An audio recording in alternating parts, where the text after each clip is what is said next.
I've decided I want to do something about who I am. I'm listening to a video by Charisma University and thinking to myself, I wish I could be charismatic. How do I build charisma? And my first thought is start to learn how to speak and make coherent sentences without gaps, and learn to finish your sentences regardless if people are interrupting you or not. Second point, how to become charismatic. Making people laugh. Now, how do I do that? I love laughing, I really love it, but I don't laugh very often because I'm too busy worrying about things. Like about how to get more charismatic. Well, this is not a way to laugh, not to become charismatic, so worrying has to go. So what do I do with a worry?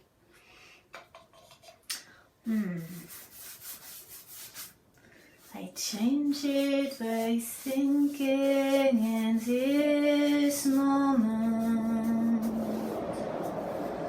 I am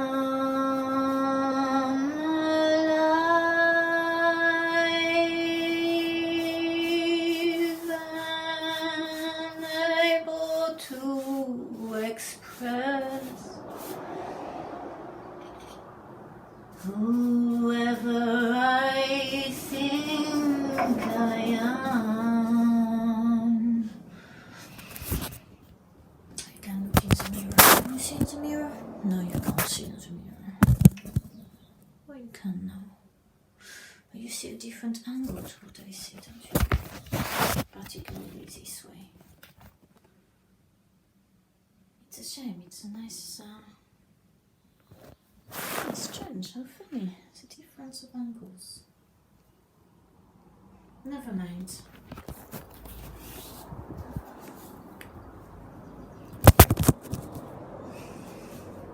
Charisma and personality.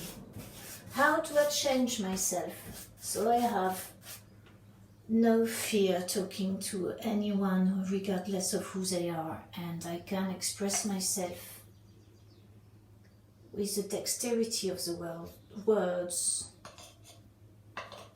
and with enough power that the other person judges useful to be silent while I speak, and then they come in and I respect them enough to listen to them in silence. But human beings are not like that, they interrupt all the time. I'm not sure I learned how to speak properly because that video of Charisma University explains that if you want to make people laugh, interrupt their sentences by making a joke. Finishing their question with a statement that's so ridiculous, it's funny. So, yes, I don't mind doing that, but it means I have to interrupt, which I think is really rude, because I was taught you let people speak and you speak when it is your turn. But with some people, and there's a lot of us out there complaining about that, some people do not stop talking. They see a gap of silence, they take that opportunity to fill it with words. So there is no space for shy people like myself to come in. So I have to start being stronger about the speech. I have to start getting some determinations in my behaviour to have more strength and more confidence. And how do you acquire those things? Well, one thing is you record your own videos and you watch yourself. And you accept this is the point you were at this moment.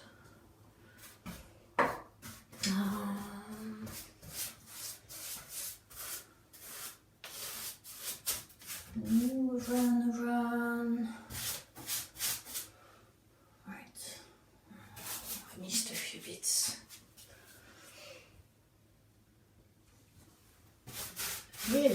would love to help people, but before I help people or I make them laugh, I really have to help myself, don't I? I've been accused so long, all through my life, of thinking too much. And one of you has commented lately on one of my last videos, the one of Saturday night, by saying, stop this self-observation. No, stop this self-talk. Stop the self-talk and throw all your worries into the universe. Which I thought, well, it's nice, it's nice to have a comment of someone who intends well. But at the same time, the whole point of me at this time is that I do this to help myself. And perhaps it will help others, particularly the people who are extremely shy, because there are some of us out there who are extremely, extremely shy. And even you couldn't conceive, if you are one of them, one of us, I would say, is that to have your own channel and talk on it, because you've been bullied, because you feel your voice shouldn't be heard. Well, your voice should be heard, and you have got more to say than anybody else who fills the silence with pointless chatter.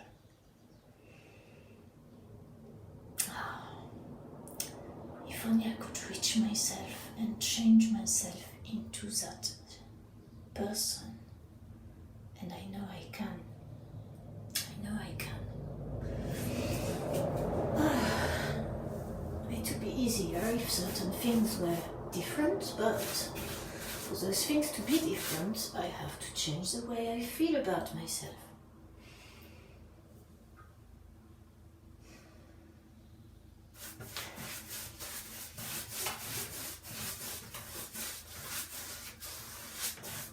It has taken a long time to take courage and show videos with my face in it on this YouTube channel. After giving up the music and leaving London, and I went to live in Wales, I used to post videos of piano playing on my new piano, which had me in it. But I enjoyed a lot playing piano and showing the video to the ceiling or another place. Just, I didn't want to show myself. I thought I don't want to become vanitas. I don't want it to be all about, oh look how pretty, how cool I look. It's not about that. That's why I've got urine in my hair. It's old urine. It's really, it doesn't smell much, but that's why it's blacked down. It's a hair conditioning trick, which makes your hair very happy. So it's the sort of thing that people will say, yeah, you're disgusting. Well, yeah, go on. I mean, you eat McDonald's, to me, that's extremely disgusting. I couldn't touch that stuff. So each to their own, as they say. And then they put their hands in the air and walk away. That's the way humanity, it's hard to conceive other people's opinions and what they do. If it doesn't agree with our own, then we struggle to accept them as that. It's interesting. It's like I can't accept my best friend and not wanting to watch those videos, just watch everything and be informed. Yes, it makes the heart heavier when you look at conspiracies. It really does, because you think, well, one starts feeling isolated. And what do you do when you're isolated? You feel vulnerable.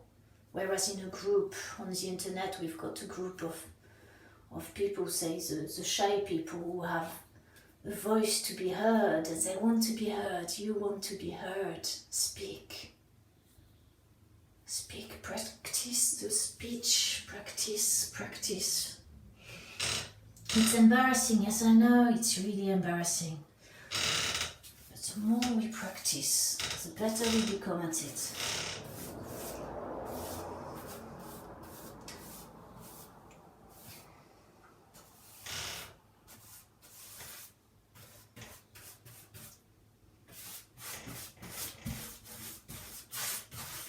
I'm painting my toilet door in the chocolate factory. It's nice, isn't it? Oh, light. Can I see better with this? Not really. Anything missing? I don't think I've done that bit. Doesn't feel like it. No. I might as well record myself because I've said it before, but who gives a shit? As the video says, who gives a shit? Yes, we talk to ourselves, we post it on the internet, so what? What's the harm? You see, when I came to England and I lived in shared houses, and the people, or the roommates, not roommates, the flatmates or housemates, they used to watch TV. All the families I lived with. And they used to watch things, oh fuck, my tenses. They used to watch things like EastEnders. And one family, it was EastEnders every night. You had no choice if you wanted to have the company of other humans to be with them in the lounge and watch EastEnders. For those who don't know, EastEnders is an English series which is about when I say common people, working class people falling out with each other, having affairs with each other, killing each other. Well, I'm not sure how much killing there was, but it was usually pretty grim. The whole point of it is life is shit. So you go home to relax and you watch someone else's life or pretend life, which is shitter than your own, so you feel better about life. So I used to think, what's the point? I don't want to watch this, it's shit. Why can't they show something nice, like good things happening, people doing good deeds? No, they've got to show violence. Why? We know we are capable of violence. Do you want to perpetrate it? Then show more of it, yes. We're surrounded by violence if we look at the media. There is no safety. But there is safety in the moment, in the now. And to feel this safety, this moment here, well, this moment is precious. There is a spider there on the thing. She's doing her thing. She's not watching EastEnders. She's not scared. You scared? Oh, there's another spider watching it actually. She could well be scared because they eat each other. It's nature, isn't it? Oh, and if you lose your subject of conversation because you've thought about something else, like I've just done now, then doesn't matter, just lose your thread, and the other person might think you've got Alzheimer's, but well, does it matter? Well, it does, but hopefully not. Hopefully.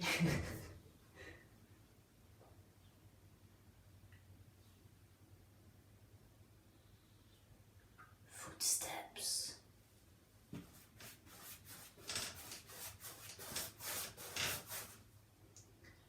So, to go back to the whole thing, it's getting really important that I practice within myself the art of bullshit. I mean, the art of speech. Really, really important, because if everything fails, when it will one day, because everything fails at some point for a while, I need to be able to stand up for myself.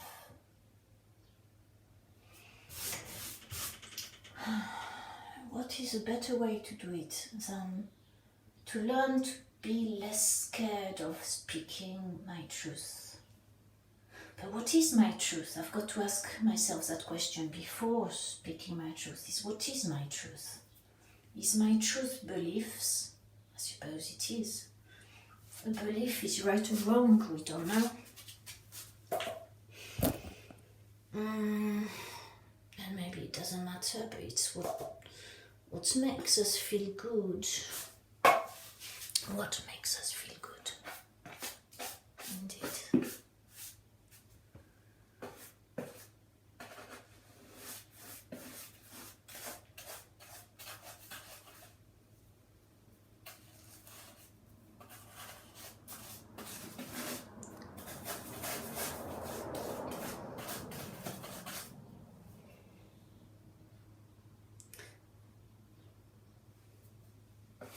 There was a pop star in France in the 80s, I can't remember her name, but I read in a magazine article once, she talked about herself and what she was like as a child. And she said she was very much bullied at school. She did not belong to the cool group of people. I don't know how old she was at the time. And she was extremely... Well, she was pretty, but they're always pretty because they don't choose those with the nose over here, do they? They choose the ones that look like everyone will aspire to look like them. And when I read that article, I thought, God, I wish that could be me one day. I've been bullied too. And she said she was just getting lots of fan emails from the bullied crowd because she attracted the people who, like her, had not been confident. And wow, it's just nice, you know, when someone has a hard start and then they become someone who is regarded and respected for what they do. It's wonderful.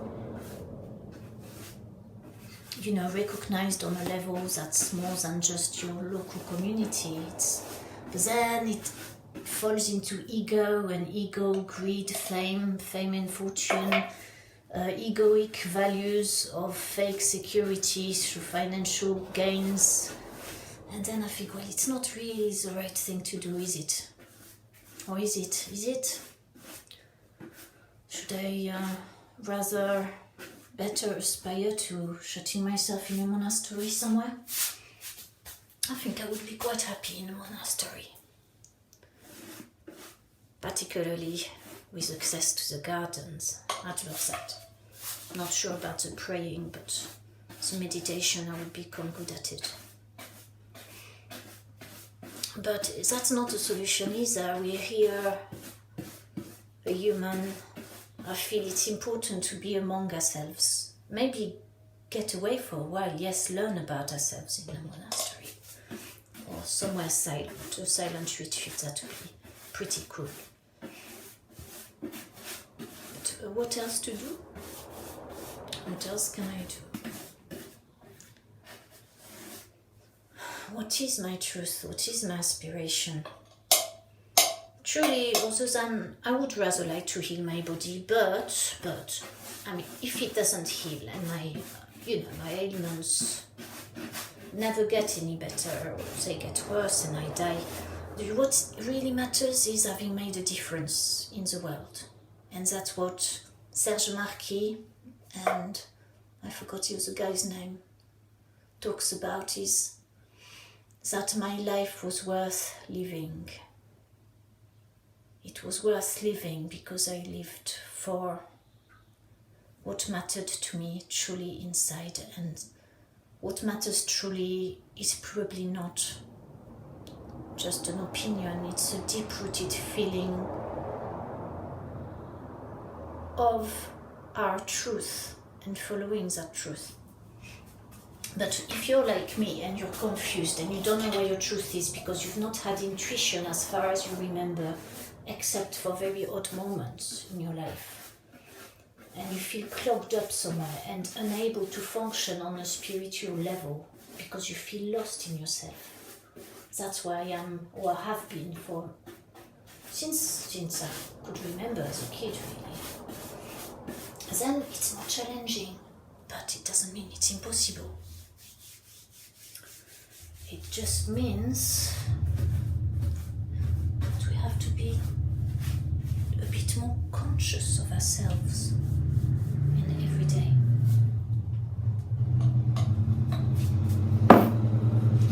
But to be others would be bloody wonderful, really.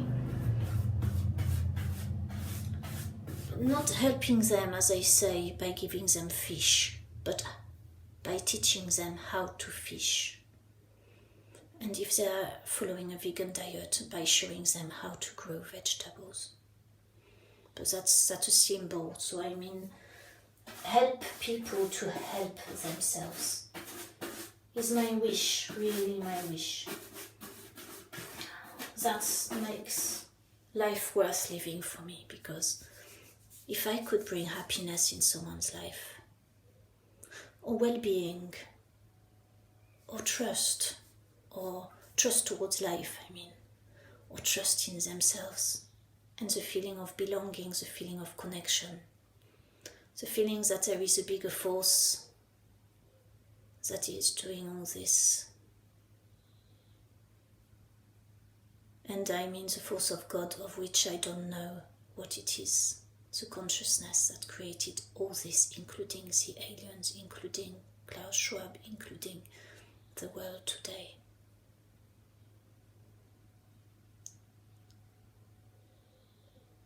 There is so much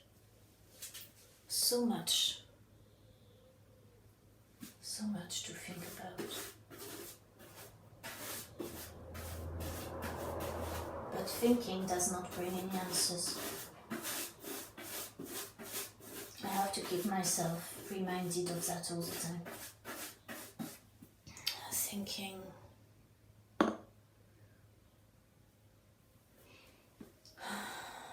is only useful when it's linked with the intuition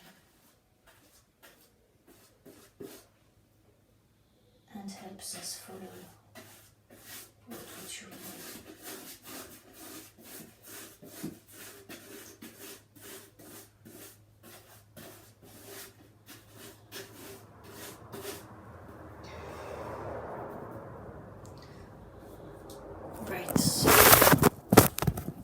I think I've said everything for the moment. Do you like the tiling over there? Well, you don't have to like it. I'll show you. I did that to represent water splashing.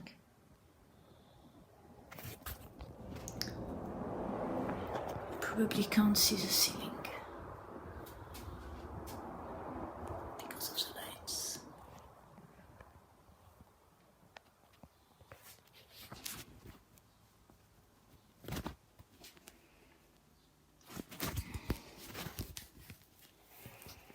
I'm varnishing this bit because that floods, and when it will flood, the paint will get damaged. Well, voila, so I will leave it there. Really, I feel very humbled to have that many subscribers. I hit my number of subscribers. I'm very grateful, but at the same time I feel sorry, because time is so precious and I haven't got time to watch everything I want to watch, and I'm there uploading videos that are taking so long of someone's life, but they don't have to watch it. So please, thank you for watching those videos only if you feel you have the time and that they matter to you. Don't do it so that you can be negative afterwards, because that would be really a waste of both of our times. It's like I want to be present with you forever, but I can't be present forever because I'm only a passing image on your computer screen.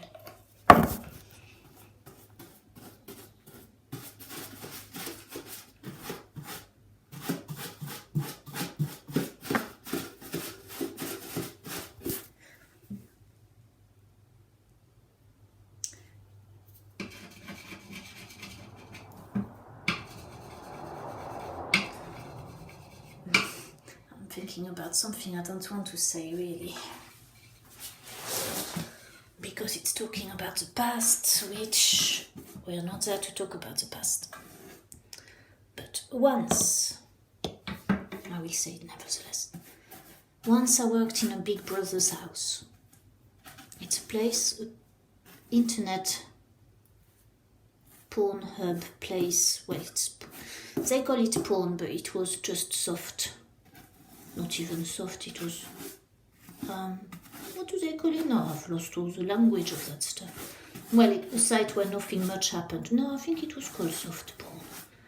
It wasn't a couple thing, it was just women in bedrooms talking to punters, where I met one of the persons who had a really big impact in my life. Loved him to bits, I can't see him anymore. I'm grateful he's well and alive, that's all I can say. And in that house, it was in Amsterdam.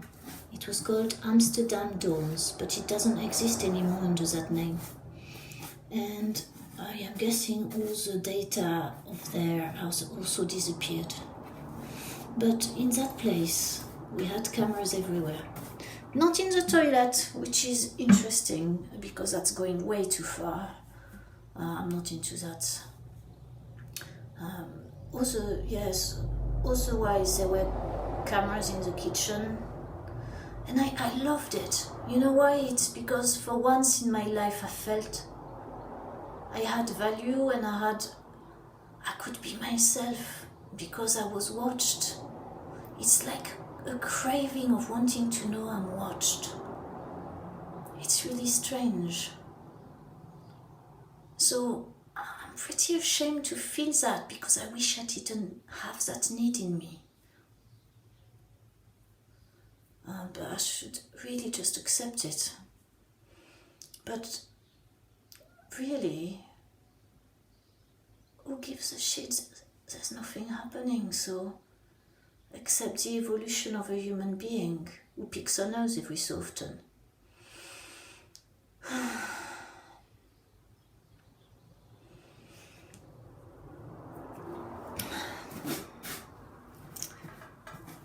I'm not a very good talker at all, and I really want to improve that, so it's one of my jobs on this.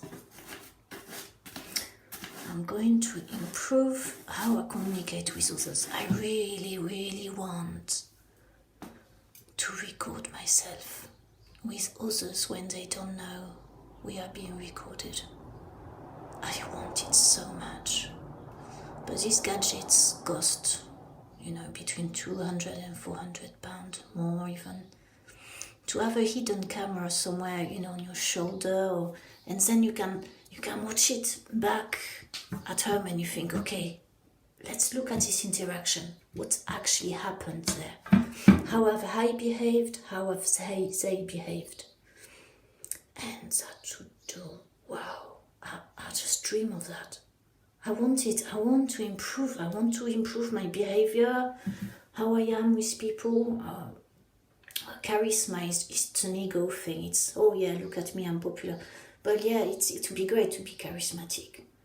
But it's still nevertheless not a trait that's really praisable because it is. But as long as you don't say you are that way, then it's alright. But yeah, I don't know, man. I don't know, this life, I get myself into knots.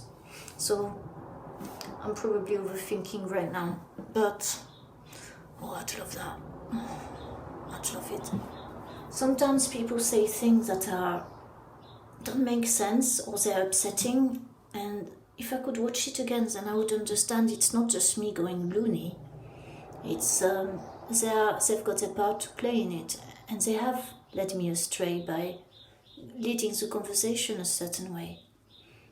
I get very nervous when meeting people and when speaking to them face to face. I find it extremely difficult, even with my best friend, because I tend to be surrounded mostly by people who talk more than me. So there is a gap and they'll fill the silence really eagerly, and that's counts as my best friends do that too, unfortunately. Though eventually they've learned to listen a little bit, some more than others. I have a couple of friends and they talk less than me, and it's wonderful to be with them. I feel heard. I feel they are actually listening to me. Wow. I'm grateful to have these people in my life. They make me feel valued. But the others too, it's just that I've got to be brave enough to tell them, look, I don't feel heard at this minute. Would you mind if we had a talking stick? I'll always say that I had a boyfriend once, and he talked a lot, he talked all the time. I hardly had any chance to say very much, and if I had an opinion, it was discounted, disregarded, discounted? Well, I think that's so told, isn't it? And I felt frustrated because even though I loved him very much and had so much respect for him, I chose in myself, I said to myself, you're not as evolved as he is, so just listen to him because he's got a lot more wisdom than you. So I behaved as if I had less wisdom than him, and I was less worthy to be heard than him. And one day I said to him, look, I feel that we don't hear each other there. I feel you're speaking most of the time and I'm not getting through to you because I cannot speak. I'm not given the space to speak with as much length as you do in voice. And I said, can we use a talking stick? And his response was, what for? Or those things don't work anyway.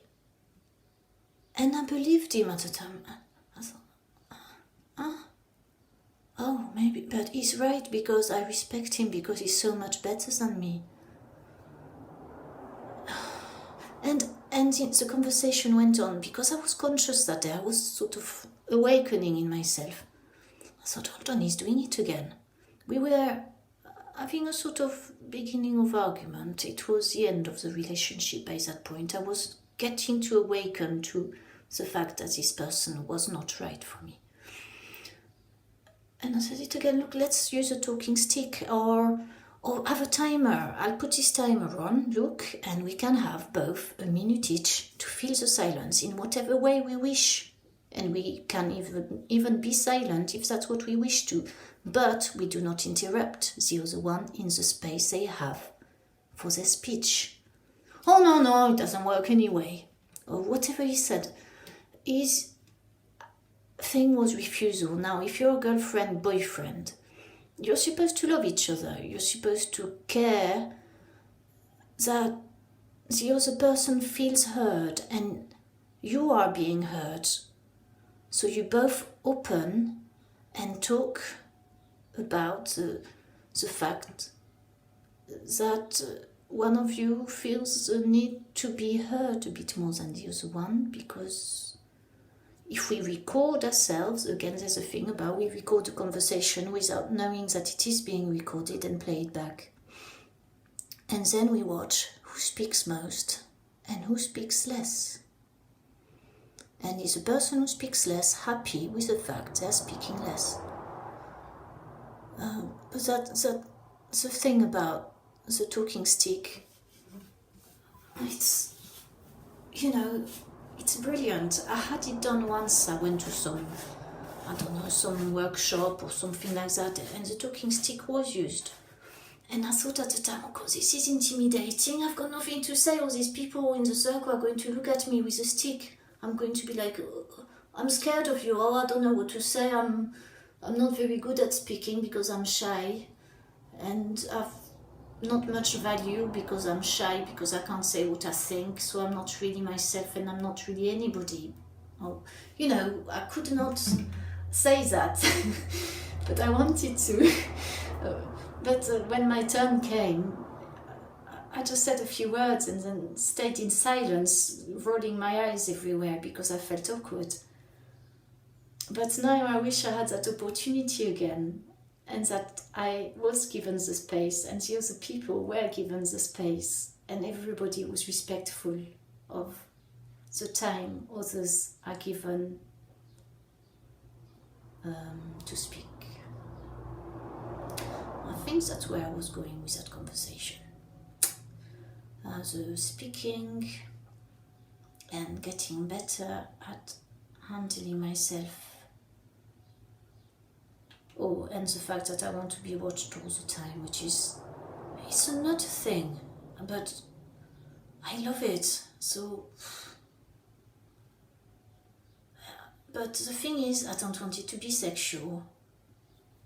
So I'm not happy with going back to a thing like that, where you've got people wanking in the background because they find you attractive or they like your belly.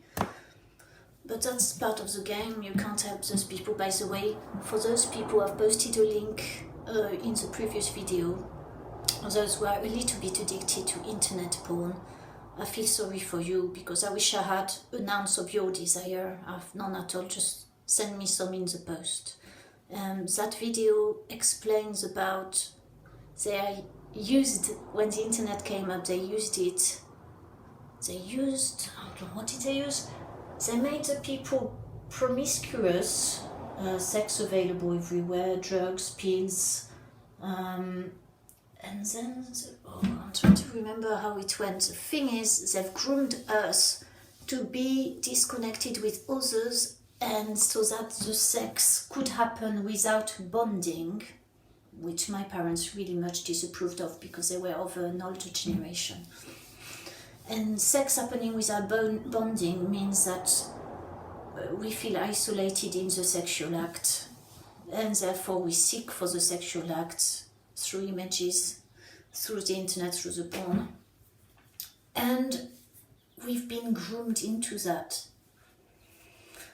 So, I know if you love sex and you find this very exciting and you're there wanking, I say, well, oh, you know, up to you, but think about yourself. How happy are you really in yourself? Look, I try to wank every so often, and it's so difficult to orgasm. It's so difficult. I have to think of anything but humans in order to orgasm. It's become to the point where my psyche has got so knotted up with it, with that business of sex. I cannot get excited anymore. I'm just so fucking angry with it. So, wank away, but know that in reality I'll be probably strangling you if you're anywhere near me. So, up to you. Go for it. Baby, as they say, don't fucking call me baby either. All those stupid names, bloody hell.